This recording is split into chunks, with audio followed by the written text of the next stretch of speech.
Nona stazione, Mani di fortezza. Gesù cade la terza volta. Ti adoriamo, Cristo, e ti benediciamo.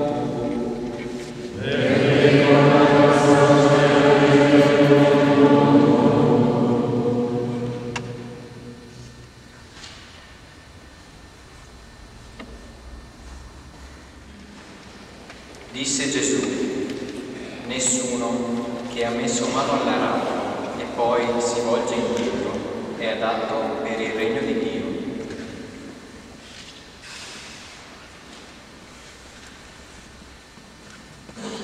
Riflessione di Papa Benedetto XVI. L'uomo è caduto e cade sempre di nuovo. Quante volte egli diventa la caricatura di se stesso, non più immagine di Dio, ma qualcosa che mette in ridicolo il Creatore. Nella caduta di Gesù, sotto il peso della croce, appare l'intero suo percorso, il suo volontario abbassamento per sollevarci dal nostro orgoglio, la superbia con cui vogliamo emanciparci da Dio per dar forma alla nostra vita da sola. Dulce Madre